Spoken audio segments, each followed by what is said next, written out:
Y vamos a viajar con las palabras, ¿no? Vamos a trasladarnos en el tiempo, en aquellos tiempos de posguerra, complicados. Las matuteras del campo de Gibraltar eran un susurro antiguo que despertaban antes que el sol. En la penumbra azulada de la madrugada, cuando el aire aún guardaba el frescor de la noche y el mar respiraba en calma, ellas ya estaban en camino. Sus pasos, firmes y silenciosos, conocían de memoria cada sendero, cada recodo entre la tierra y la historia. Son mujeres de coraje discreto, de manos curtidas y mirada clara, que tejieron con esfuerzo la vida cotidiana de esta tierra fronteriza. Entre idas y venidas, cargando más que mercancías, cargando historias, sacrificios y dignidad. Han sido puente invisible entre dos orillas, entre dos mundos que se rozan sin tocarse del todo. En el campo de Gibraltar, donde el viento de levante sopla con fuerza y el horizonte siempre promete distancia, las matuteras representaban la resistencia serena. Son raíz y camino al mismo tiempo, memoria viva de una época que no se olvida, aunque cambie el ritmo del mundo. Y cuando el sol finalmente rompe el cielo y tiñe de oro las calles, ellas ya han dejado su huella en el día, silenciosa, constante e imprescindible. Comenzamos las ponencias y lo hacemos con la ponente doña Beatriz Díaz Martínez. Ella es investigadora en memoria oral y escritora. Nos ofrece una ponencia bajo el título La comunidad transfronteriza campo-gibraltareña, un acercamiento a través de la memoria oral. Un fuerte aplauso.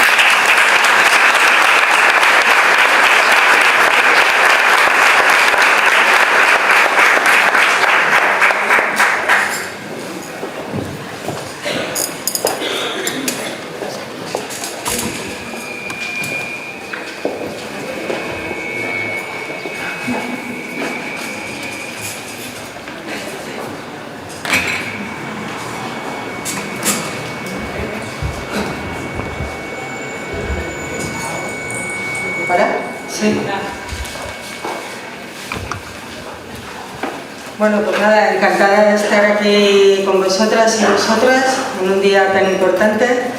Más alto, ¿no? A ver. Pero si no veo yo. Sí. Bueno, yo os voy a contar un poco. Yo he trabajado durante unos cuantos años en la comarca haciendo investigación sobre lo que se ha vivido a través de la memoria oral. Es la única forma, la memoria oral al fin y al cabo es la única forma de saber qué es lo que vivió de verdad la gente, ¿no? En los papeles, en los archivos se cuentan unas cuantas cosas, pero para conocer de verdad cómo vivía la gente, aspectos que tienen que ver con la vida cotidiana, cómo la gente también, no solo lo que vivieron, sino cómo se sienten mirando hacia atrás, o qué piensan sobre su vida, la única forma es preguntar, es conocer, es a través de la memoria oral. Este ha sido mi trabajo en la comarca y sigue siéndolo ahora en otras zonas. Estaba pensando, bueno, de algún modo las matuteras representan una especie de cadena de exclusiones. La historia oficial siempre ha excluido la historia de los más pobres, ha excluido lo que es aspectos que tienen que ver con la vida cotidiana, con esa supervivencia que entraba dentro ya de cosas no consideradas legales, con la supervivencia de gente que además era criminalizada. Entonces, de algún modo, al final de toda esta cadena se encuentran las matuteras, ¿no? También hay que decir, a través de la historia oral podemos saber cómo vivían los pobres. Yo voy a hacer una especie de acercamiento desde lo más general para aterrizar en las matuteras, de las que tema de que otras personas hablarán más en concreto, ¿no? Pero para hacer una especie de acercamiento a vista de pájaro, para tener un poco el contexto.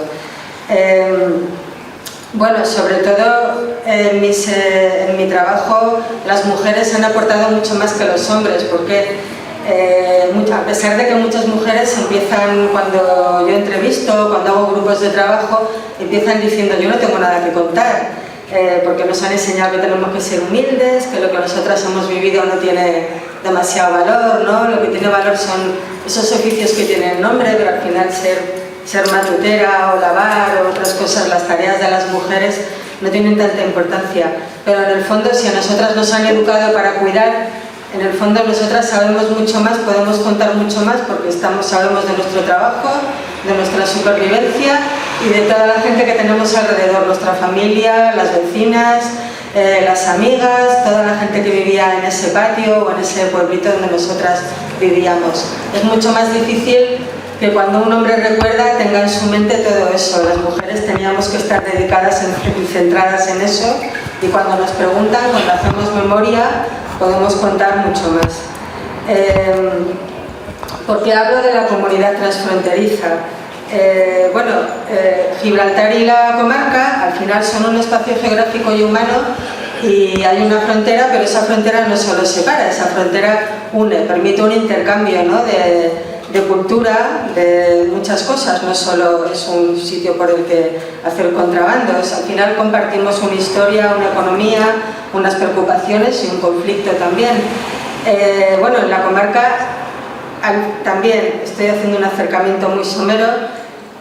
El latifundio es uno de los factores que más ha condicionado la historia, más en unas zonas de la comarca que en otras, más en las zonas, digamos, de monte, en algunos pueblos, latifundio junto con el caciquismo, y en otras zonas, más en torno a la bahía, es la presencia de la colonia la que ha condicionado la vida cotidiana durante mucho tiempo y la sigue condicionando. En cualquier caso, esa membrana, como decía, esa frontera, lo que funciona es un poco como membrana, ¿no? Cuando hablamos de comunidades transfronterizas, existen en cualquier lugar fronterizo, puede ser la línea con Gibraltar, España con Gibraltar, puede ser la frontera de Francia o la raya, que es como se llama la frontera con Portugal, pero es cierto que esta frontera tiene unas situaciones peculiares, que no son las mismas que se dan en otras zonas fronterizas. La comarca, si nosotros miramos a lo que son los recursos naturales, a lo que es el clima, el ambiente en esta zona, pues podríamos pensar que es una zona muy rica. Por el clima se pueden dar varias cosechas al año, no solo una, de aquello que puedas sembrar. Lo que es el clima también y la geografía ha permitido que sea una zona poblada desde mucho tiempo atrás. ¿Qué es lo que pasa? Que lo que nos encontramos es una zona que, los atlas de desarrollo nos lo dicen, ¿no? Una zona subdesarrollada. Ahora nos puede parecer un poco menos, pero lo ha sido históricamente, y en el fondo pues aquí es donde tenemos unas poblaciones que tienen los mayores índices de paro de toda España, por ejemplo. Esto no lo podemos negar, ¿no? A pesar de que en algunos aspectos hayamos avanzado comparativamente desde los años 70-80. ¿Qué es lo que pasa? Que esa colonia de Gibraltar, en otros casos, en otras realidades coloniales, pues por ejemplo podemos pensar en España siendo colonia en el norte de Marruecos, cuando esos proyectos coloniales, que lo que tratan es de establecer industrias y obtener recursos, se podían llevar a cabo con los mismos habitantes en esa zona, como estoy poniendo el ejemplo del norte de Marruecos, ¿no? Aquí no era posible, porque veníamos de un territorio donde no puede vivir toda la gente que trabaja en todas esas industrias. Era fuera de Gibraltar, donde siempre se han cultivado las frutas y verduras que tomaban los gibraltareños, no solo los gibraltareños, fundamentalmente lo que eran los británicos, las escuadras, los barcos que repostaban allí, etc. Eso tenía que cultivarse aquí, por eso se cultivaban verduras que no eran de los hábitos culinarios y de los hábitos tradicionales de la gente de esta zona, sino que eran destinadas a Gibraltar. En buena medida, pues lo que se ha venido dando, y eso es lo que ha condicionado su desarrollo en esta zona, a costa del desarrollo al otro lado de la frontera, o el desarrollo de ese proyecto colonial, ¿no? Lo que se daba es una dependencia y un sustento a la vez. Muchas veces la gente dice, gracias a Gibraltar, o hemos dependido de Gibraltar. Bueno, que Gibraltar gracias a la comarca. Sin la comarca, sin todos esos trabajadores de la comarca, Gibraltar no se habría desarrollado como tal. Entonces, por eso yo hablo de una dependencia o de un sustento mutuos. O sea, esta parte ha dependido de Gibraltar en buena parte y viceversa siempre, ¿no? Eso es un poco en qué ha consistido la relación. Bueno, también significa, o sea, a través de esa comunidad lo que ha tenido también es mucha más diversidad cultural y lingüística que en otras zonas de España, gracias a ese intercambio, o sea, a toda la gente que venía, tanto a este lado de la frontera, que venía de muchas partes de España y de otras partes, para sobrevivir en eso que la frontera permitía dar, que la frontera aportaba, como toda la gente que vino también en diferentes etapas de la historia de Gibraltar, fuera de diferentes religiones y de diferentes culturas. En una época, durante el franquismo, donde era imposible pensar en otra religión o en otro credo que no fuera la religión católica, aquí había un oasis en ese sentido, que se daba al otro lado de la frontera, pero también a este lado, donde había más religiones y donde se podía ver a gente practicando credos que era imposible en otras zonas de España, ¿no? Concebirlo. Bueno, como sabemos, hay también una diversidad lingüística, que no estamos hablando solo del llanito, sino de esos elementos que han estado presentes, esas lenguas que han estado presentes en Gibraltar y que también de las que nos hemos nutrido con préstamos, como son el genovés, el hebreo, el árabe, el portugués, el maltés.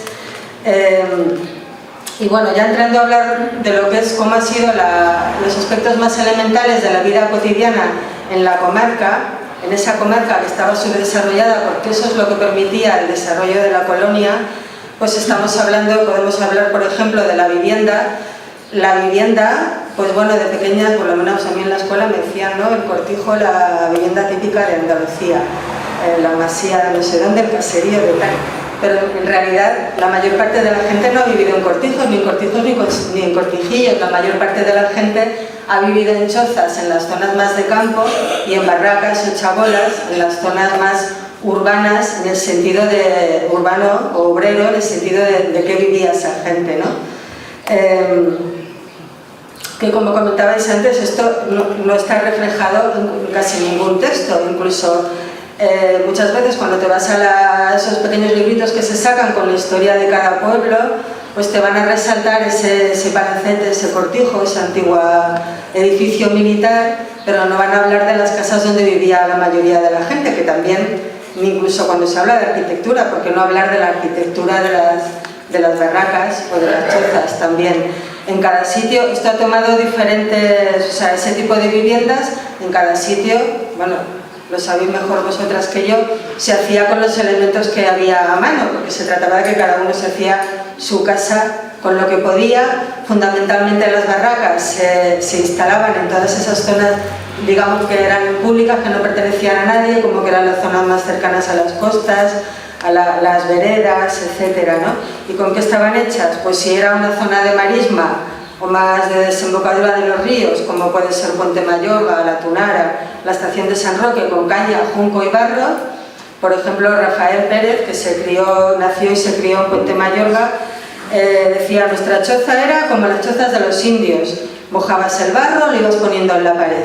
Esto es como él describe su casa, que la gente habla de su casa, no dice mi choza o mi barraca normalmente, porque claro, pues es tu casa, es un sitio donde dignamente vives, sobrevives, te las arreglas para hacer la comida, para eliminar los desechos, para hacer todo lo que cualquiera hace en su casa, ¿no? En zonas más de monte se hacían de piedra, porque allí piedra es lo que había, y castañuela, retama o brezo, y luego están pues, lo que hemos conocido también hasta los años 70 y 80, y todavía queda un poco de vestigio ya de testigo, que eran barracas con elementos traídos de Gibraltar. Entonces, estás fundamentalmente en la línea, pero no solo, ¿no?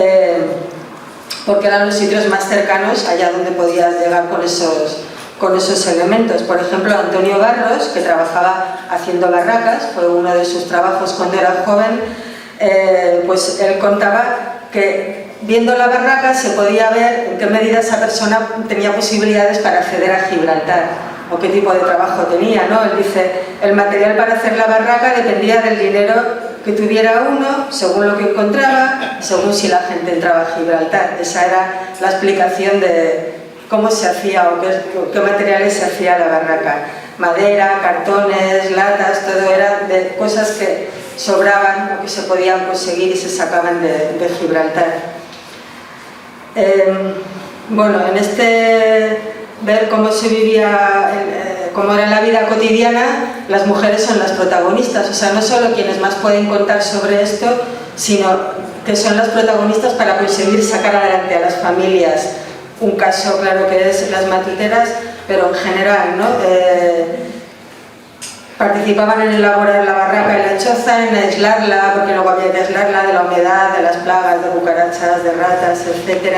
Ellas eran quienes se hacían cargo de eso, en lo que eran los cuidados, por supuesto, tanto si vives en una casa de mampostería como si vives en una barraca. Quiero decir, hay que situar ahí ese cuidar a los niños, a los ancianos, es hacer la comida dentro de una barraca o de una choza, ¿no? Con ese pequeño espacio, lo que era atender en el parto, lo que era lavar la ropa, todo lo que es asegurar, y en lo básico también la alimentación y la preparación de la comida, son las mujeres quienes se hacían cargo, se han hecho cargo siempre de eso, y todavía, en parte, ¿verdad? Todavía nos queda mucho por avanzar en ese sentido. Entonces, de algún modo, ellas han sido las protagonistas de esa forma de vida que estaba fundamentada en el grupo, porque antes no se trataba de yo o de mi familia, sino de ese grupo de gente que vivía, que compartía un patio o esa barriada. Había muchísima más apoyo mutuo también, con lo cual siempre había que contar con el grupo, no ya porque fuéramos más majos o nos lleváramos mejor, sino porque el grupo y el apoyo mutuo era garantía de supervivencia en situaciones muy extremas. En este contexto también la enseñanza, fundamentalmente, al final no fueron, o sea, en buena medida, hasta pocas décadas atrás, no eran escuelas públicas donde se aprendía. Una gran proporción de gente donde aprendió fue o con un maestro ambulante o con maestros particulares, con esas escuelitas particulares que se creaban también en los patios, con un maestro republicano que ya no podía trabajar en su plaza donde había trabajado porque había sido procesado, y entonces pues habría una escuelita allí en su habitación, que era la barraca, que era una habitación, y todos los niños del patio acudían a esa escuela, por ejemplo, ¿no? Esas mujeres también que no decidían, que por propia opción no se casaron y para salir adelante dependían de su propio ingreso, igual mantenían a su madre, a sus hermanas, y también crearon escuelas, algunas con preparación y otras también pues bastante autodidactas de algún modo.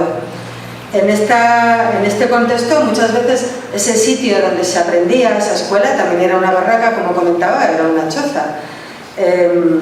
Esto era mucho más frecuente en realidad que lo que es, porque al final la escuela de pública ni tenía capacidad, no había suficiente matrícula, y mucho menos ni en el campo ni en zonas urbanas, pero en el campo los niños tenían que estar ayudando a sus padres con el ganado y con la agricultura, con lo cual, salvo que lloviera, pues los horarios para aprender sí que aprendían, pero los horarios no podían ser los de una escuela oficial.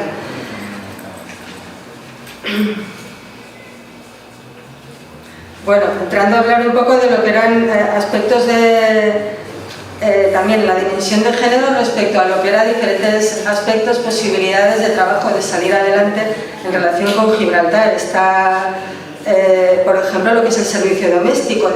Estoy mencionando muchas cosas que merecerían y necesitarían de investigaciones muy específicas que creo que todavía están por hacer, y cuanto antes las hagamos mejor, porque como comentabais antes, pues la gente que lo ha vivido cada vez pues eso es mayor o los deja, ¿no? Entonces un ámbito muy importante también era eso, el servicio doméstico en Gibraltar, o para familias que aunque vivieran en el otro lado de la frontera, pero también estaban vinculadas con las diferentes industrias de Gibraltar. Cuando hablo de industrias, hablo de la industria, bueno, ahora lo iremos viendo más adelante, ¿no? La industria del sexo, que esto también da mucho dinero a Gibraltar. Lo que es el contrabando, que al final es una industria, aparte de lo que fueran los barcos o los propios servicios para garantizar la vida en Gibraltar. Educación, sanidad y el servicio doméstico estaba cubierto con mujeres del otro lado de la frontera, fundamentalmente, vivieran o no en una parte o en otra según las circunstancias, según el momento.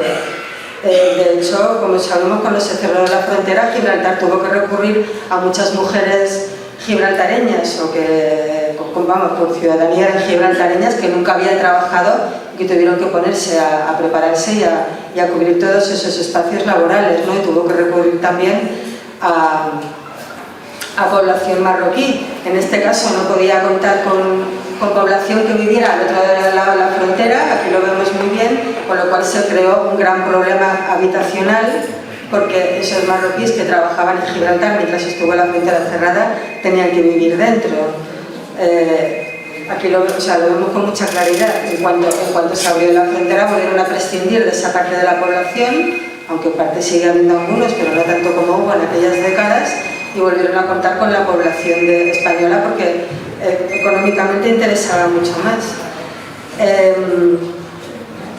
Bueno, respecto a las empleadas de hogar, pues hay mucha gente que cuenta que era un trabajo que también se transmitía generacionalmente. Es decir, mi abuela trabajaba sirviendo para una familia, mi madre allí se crió con esa familia y después pasó también a trabajar cuando mi abuela ya no podía. Y si además la situación de la familia no mejoraba económicamente a lo largo de las décadas, pues con más razón seguían las hijas y nietas trabajando para esa misma familia de algún modo, ¿no? Es un oficio que se hereda también porque detrás hay una exigencia de confianza y al mismo tiempo el sentimiento de deuda moral con esa familia. También no es cualquier, o sea, en general en proporción son más mujeres viudas o solteras antes de casarse, jóvenes, quienes trabajan en Gibraltar en este tipo de trabajos que exigen más dedicación, están fuera del control o de la vista de los hombres de su familia. Es más normal, de hecho, por ejemplo, entre las mujeres españolas que estaban registradas como trabajadoras en Gibraltar en el año 64, un 72% eran solteras o viudas. Era común también que igual los primeros años de juventud se trabajaba pues como interna o no, pero en el servicio doméstico, y cuando te noviabas o te casabas, pues ya algunas lo dejaban. Igual ellas querían seguir, a veces era el marido quien decía, esto ya no puedes trabajar, ¿no? Y bueno, creo que os he comentado antes. Esto también, pues a ver si alguien se anima a hacer una investigación en profundidad, es el tema de la industria del sexo. Luego os pondré alguna foto. A través de las entrevistas, a través de los grupos de trabajo en los que he trabajado, bueno, al ser un tema tabú como otros, como cuando hablamos de abusos sexuales, etc., estas cosas no se cuentan a la primera con todas las palabras y directamente, pero se dejan caer y se dan a entender. Y en muchísimas entrevistas que hice esto se daba a entender, ¿verdad? Esa industria, hay como una especie de mito del que se suele hablar, ¿dónde está el dato? Aquí, en el año que seguro que muchos habréis leído o habréis oído, ¿no? Que es en el año 1922 el gobernador militar de Gibraltar cierra 15 locales que estaban registrados como casas de prostitución, en Serullas Lane la mayoría. Y entonces parece que, dicho esto, que eso está recogido en los documentos, pues que se acabó la prostitución. Esto no es así. Tenemos que imaginar que en un sitio que es una colonia donde están constantemente aparando por repostar o por ir de paso buques de turistas, las militares, etcétera, al hilo de las diferentes guerras, como en todos los sitios y en todas las épocas de la historia, en torno a eso se crea una industria del sexo, de prostitución. Una vez más, esto no puede estar solo en un territorio tan limitado como Gibraltar, entonces donde será en buena parte, o sea, se cerrarían algunos de estos 15 burdeles que había en el año 22, pero ahí no acabó la industria del sexo.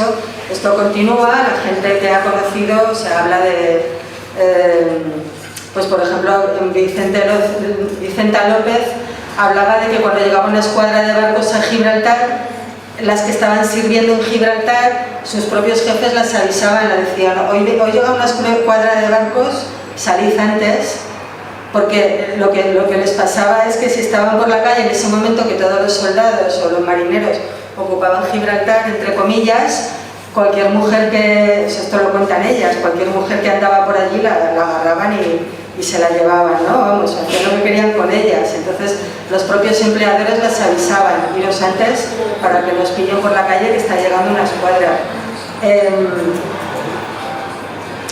Bueno, fundamentalmente en esta industria del sexo trabajaban mujeres españolas, por supuesto, no solo, porque luego hay una serie en los estudios, en los pocos que hay sobre la prostitución en Andalucía, pues claro, había redes de...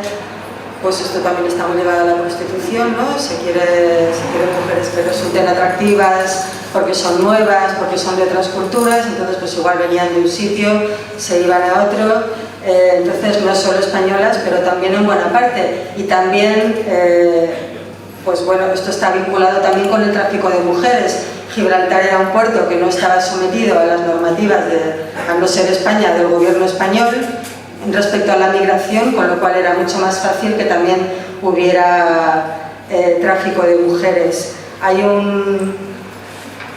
A ver, ¿dónde está el dato? En el año 17, la logia masónica linense Resurrección, en un informe que hacen sobre la realidad social de la línea, hay una frase donde incluyen que dicen que el tráfico de mujeres lo mencionan como un asunto escandaloso. No se sabe, o sea, de ese informe no tenemos más, pero nos podemos hacer a la idea de lo que era para que fuera mencionado así en un breve análisis que hicieron de la situación social de la línea. Como decía, Gibraltar se convierte también en un puerto de inmigración clandestina. Entre otros factores estuvo lo que fue la guerra de Marruecos, que tantos años duró, entonces muchísimos jóvenes, en el momento que les tocaba ir a servir, inmigraban. Hay muchos otros factores de migración, pero esto fue uno muy importante durante este periodo, entre el año 1909 y el año 27. Se puede controlar a los puertos españoles, pero no se puede controlar el puerto de Gibraltar. Esto fue otro motivo por el que mucha gente emigraba. Algunos tenían que quedarse por la zona, por la bahía, sobreviviendo hasta que se enterasen de que salía el buque, y entonces cruzaban la frontera ilegalmente y subían al buque. Otros igual han tenido que esperar semanas o meses, han conocido a una pareja, han acabado encontrando un trabajillo y deciden quedarse. O sea, es otro motivo por el que la gente se acerca a la zona y algunos acaban por instalarse. Y bueno, entramos un poco al contrabando a vista de pájaro. En todas las zonas, como decíamos, ¿no? En todas las zonas transfronterizas existe el contrabando. Puesto que tiene un alto coste personal, como bien sabemos, hay que estar mal para recurrir a ello. Es decir, si tú tienes una estabilidad y si tienes unos buenos ingresos, no te arriesgues ni lo pases mal. Desde luego, recurriendo, lo que he visto desde el otro lado significa que quien ha recurrido al contrabando es porque lo necesitaba, un contrabando realmente de supervivencia. Hay muchos estudios que hablan del contrabando, sería interesante si... Espero que estas jornadas puedan tener continuidad, si se hacen más jornadas que pudiéramos conocer, para que nos miremos de algún modo en el espejo, que pudiéramos conocer lo que fue el contrabando en la raya de Portugal o en zonas fronterizas con Francia. Y en todos los casos lo que se comprueba obviamente también, y lo mismo que aquí estamos hablando, digamos, con esa naturalidad de la realidad de las matuteras, afortunadamente ahora, que no siempre, es que la propia comunidad local considera, de esas zonas transfronterizas, considera que el contrabando es una forma legítima de supervivencia, que es como una ocupación tradicional más. Es también, o sea, hay autores que lo consideran de algún modo, puesto que se realiza en un contexto de marginación y de una escasez impuesta, como comentábamos también. Desde luego el contrabando no surge cuando empieza la dictadura franquista, pero se añade una realidad muy específica y mucho más terrible a partir de la dictadura franquista. Entonces también se considera, junto con el extraperlo, que es una forma de resistencia también, ¿no? Es decir, ante esta situación que me imponen y que hacen que mi vida sea mucho más complicada, pues yo resisto como puedo, entre otras cosas recurriendo al contrabando. Hay muchas formas de contrabando. Yo voy a poner algunos ejemplitos que se salen de esta realidad, pues también para que veamos y conocemos también los que somos de esta zona, que es muy diversa. Es decir, todas las posibilidades que se han ejercido, ¿no? A diferentes niveles, dedicando más horas, menos, con más o menos recorridos, con diferentes productos, en zonas más o menos controladas. Y hay también, por supuesto, un contrabando a gran escala, establecido por gente a quienes no se les llama contrabandistas, se les llama comerciantes, por ejemplo. Yo pongo un ejemplo muy muy evidente el chalet de D'Amato en la línea.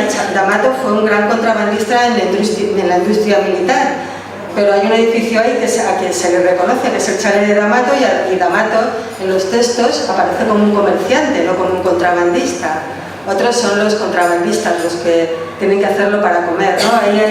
Y luego ahora entraré más, pues unas fórmulas de criminalización hacia algunas personas, no hacia todas las que ejercen el contrabando.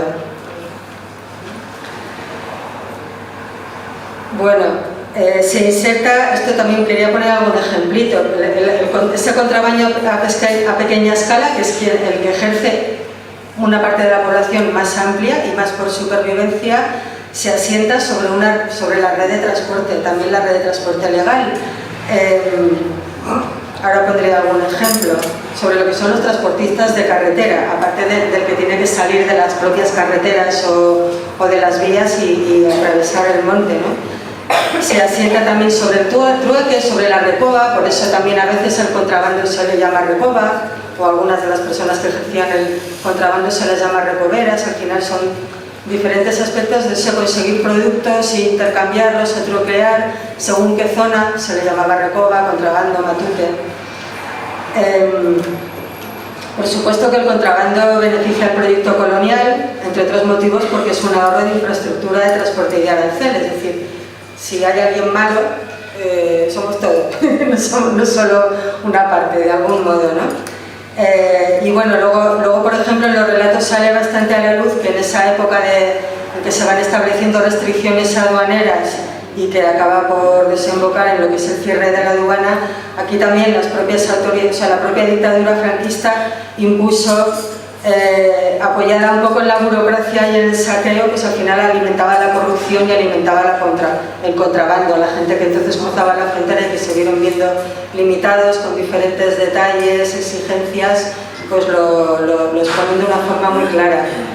También el contrabando ha quedado impreso en lo que es la cultura y la tradición incluso de los niños, que como os decía antes, como esto se vive como una forma más de vivir y una realidad muy insertada en la vida cotidiana. Entonces, pues bueno, o hemos conocido o hemos oído hablar de lo que eran los juegos de los contrabandistas y carabineros o el juego de los matuteros. Igual que hoy en día hay niños que juegan a exponer su mercancía en el suelo, a vender las pulseritas porque ven que lo hace otra gente, ¿no? En las zonas de turismo o de playa, por ejemplo.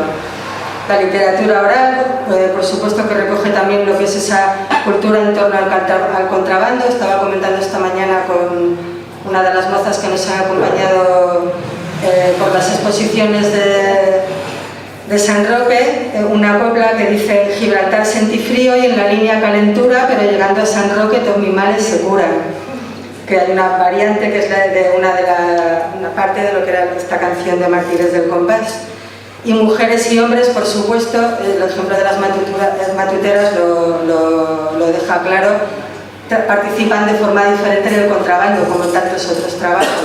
Participan de forma diferente y las consecuencias son diferentes. Siempre que hablamos de una mujer en un trabajo ilegal, va a estar mucho más expuesta, porque esos cuerpos que tienen que ocuparse de la represión, esos cuerpos militarizados, están formados por hombres, la Guardia Civil, en otros casos la policía, quien sea, porque son trabajos muy expuestos, son trabajos de realizar de noche, de madrugada, por caminas solas. Por eso siempre va a estar ligado, o sea, mucho más arriesgado, y siempre va a estar ligado en algún momento, o puede estar ligado a abusos sexuales, si no violaciones.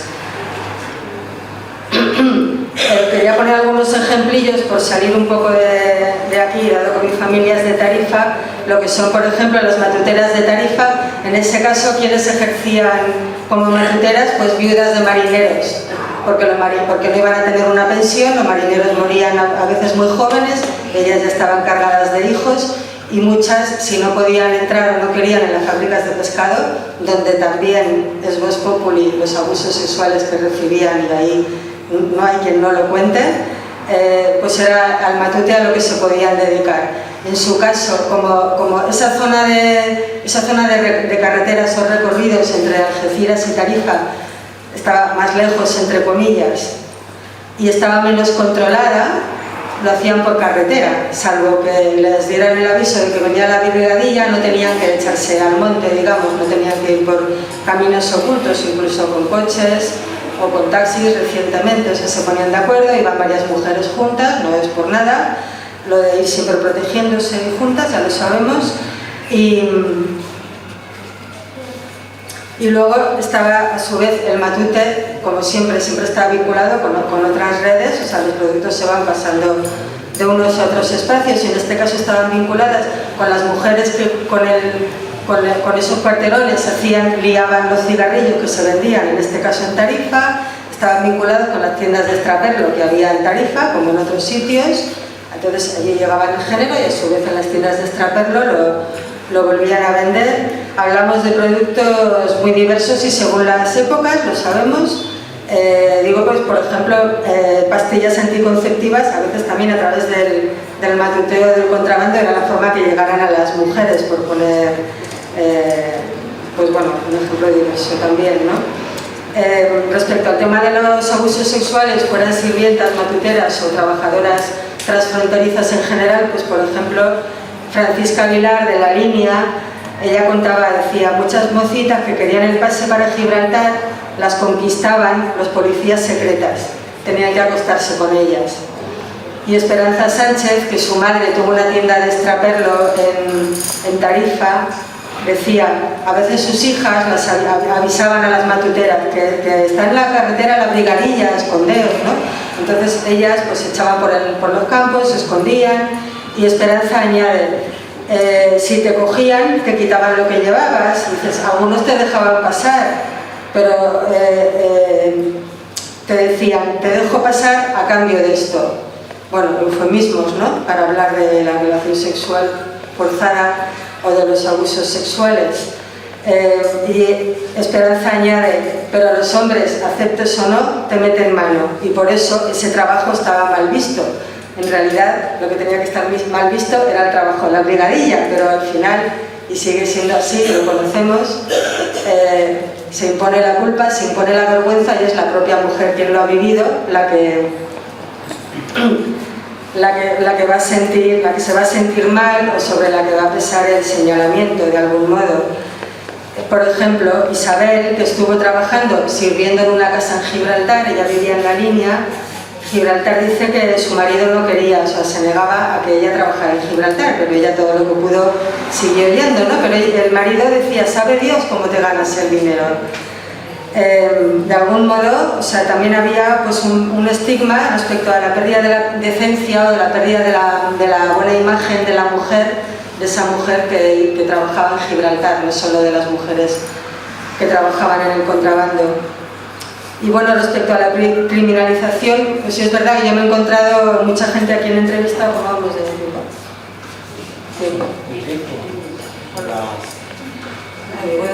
Menos 5, 7 menos 5. Bueno, pero yo no empezaba a las 6. ¿Sigue? El otro tiempo se puede. Vale. Bueno, al final en este proceso de criminalización siempre se da la misma situación. Por ejemplo, ¿no? si yo han abusado de mí o me han tachado de mala mujer, pues yo calladita, porque ya que no hablen más de mí, que no piensen peor. Entonces si yo no cuento, al final nadie va a saber esa injusticia que se ha cometido conmigo. Esto es de algún modo la consecuencia y el objetivo de la criminalización. Esto se ve en la realidad del abuso en el contexto de contrabando y en muchas otras realidades. Es decir, la propia criminalización logra el silencio, y el silencio logra que no se pueda identificar o juzgar a las personas que realmente salen beneficiadas, a las personas que se benefician de esa pobreza. De hecho, también comentaba esta mañana, hace 15 años, 20 años, cuando yo empecé a investigar, bueno, yo he entrevistado en muchos sitios, pero cuando empecé a entrevistar a gente de La Línea y estaba haciendo convocatoria, me decían, ¿tú estás pidiendo que la gente de La Línea te cuente? No vas a conseguir nadie te va a contar. Y yo decía, ¿pero por qué? ¿Por qué no me van a contar? ¿No? Porque yo conocía más otras partes de la comarca, pero no conocía La Línea. Y claro, ya me di, bueno, si se apuntó gente, yo soy cabezota además, y el grupo de trabajo echó a andar. Y luego lo entendí. A ver, me escapa de algo. Sí. De hecho, había gente que al empezar el taller me decían, yo no he hecho contrabando, ¿eh? Yo decía, bueno, yo no vengo aquí de policía, que bueno, me ha cada uno que quiere contar, que cuenta lo que quiera y se acabó, ¿no? Pero luego más adelante, según fuimos ganando en confianza, pues algunas personas empezaron a contar, bueno, yo aprovechando que entraba en Gibraltar, yo me sacaba no sé qué, me lo escondía así, y cuando pasaba la frontera se lo pasaba al otro y tal.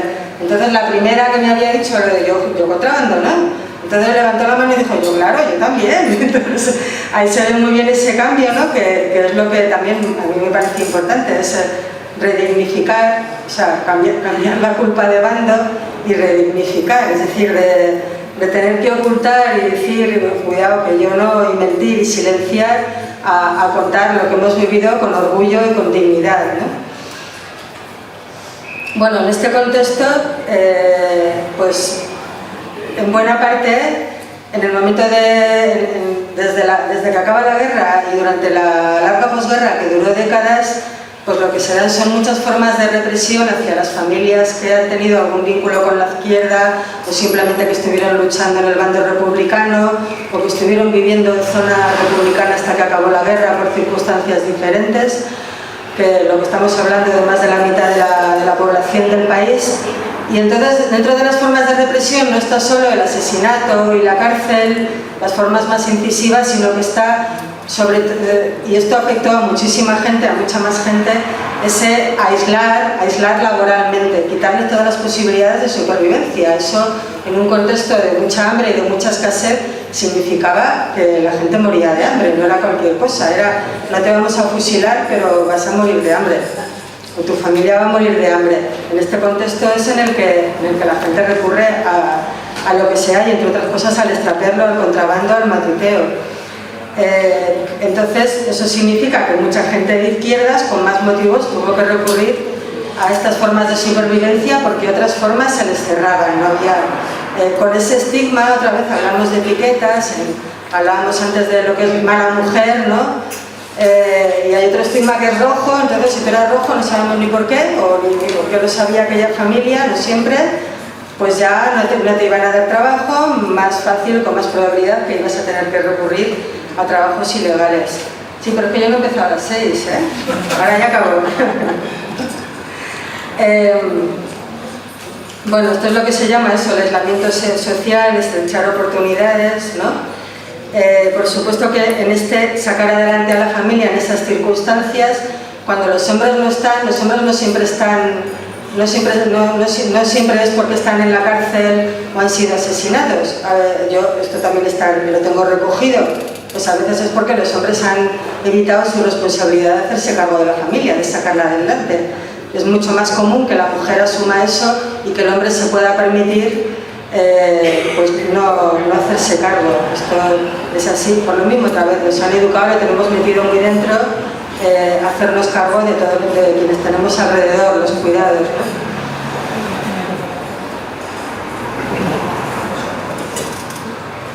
Bueno, solo decir que, bueno, después del cierre de la frontera, el plan de desarrollo comarcal que se empieza a implementar ya antes del cierre, en los años 50, el polígono, etcétera, como bien sabemos, no logró sacar del subdesarrollo a la comarca. Tampoco, es decir, muchísimas familias tuvieron que emigrar, se hicieron barriadas de protección oficial, se hicieron de aquella manera, las conocemos. No, sustancialmente muchas veces esas mismas familias que viven en las barriadas son las familias que han tenido que sobrevivir de aquella forma años atrás. O sea, de algún modo hubo pues pequeñas tentativas, pero los motivos del subdesarrollo en la comarca no se abordaron y en esas seguimos. O sea, seguimos en un siglo XXI donde todavía muchas familias tienen que apoyarse en el contrabando. Es verdad que en otro tipo de contrabando, pero al final tienen que vivir de la frontera, más las familias que la cruzan para trabajar en lo que sea. Hoy día el contrabando, con unas cotas de violencia y tecnología, por supuesto, muy diferentes, extremas.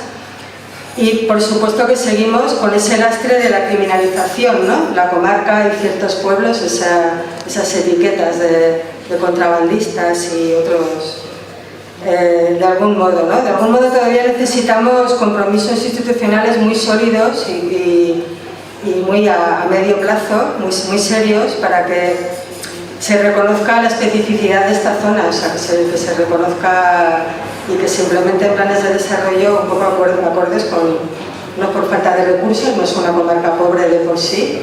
Entonces, otras comarcas con recursos similares están muchísimo más desarrolladas, ¿no? Entonces, ¿qué pasa aquí? ¿Qué es lo que hace falta, de algún modo? Nada más. Bueno, muchas gracias.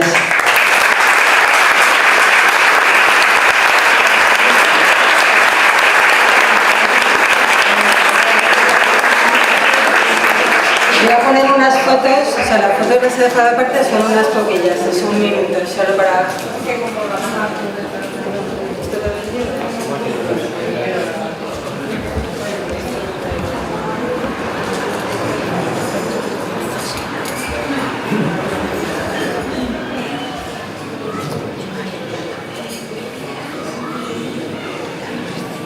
Bueno, nada, porque os hagáis una idea, esto es uno de los muchos escenarios en los que yo he recogido las historias de vida a través de las cuales he aprendido sobre la realidad en la comarca.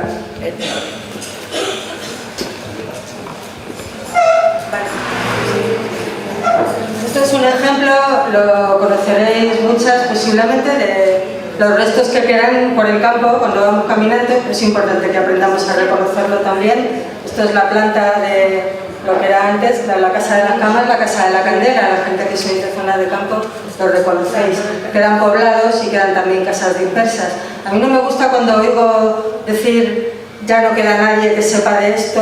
Yo creo que hay que seguir buscando quien sepa de esto y que hay que seguir buscando, que cuando decimos ya no queda nadie, entonces es cuando dejamos de buscar y entonces da igual qué es lo que nos pueden aportar, ¿no?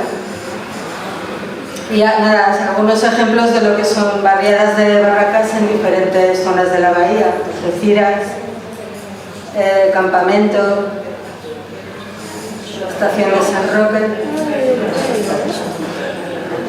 Si se los también.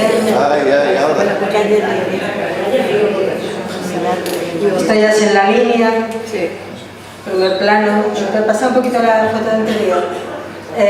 Aquí veis, o sea, había gente que vivía en barracas, pero había gente que todavía, espérate tú, que no les había dado tiempo a construir la barraca y era una manta, o no cabían todos en la barraca, era una manta con unos palos, o para cocinar.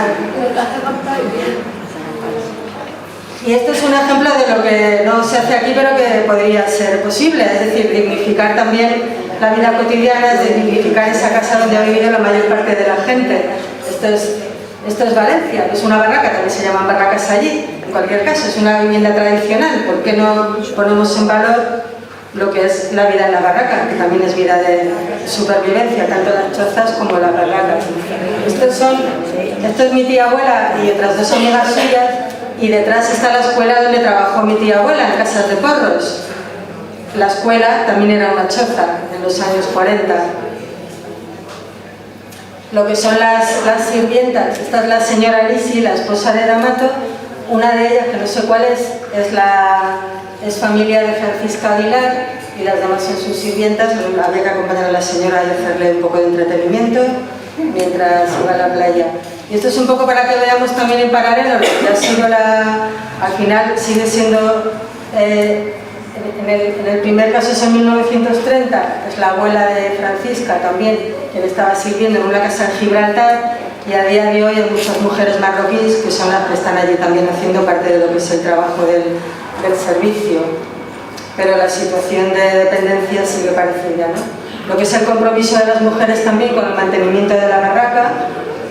Aquí está arreglando el techo, Trinidad. Y lo que comentaba antes, el protagonismo de los patios y de las mujeres en lo que era la vida, salir adelante en ese contexto de vida en barracas.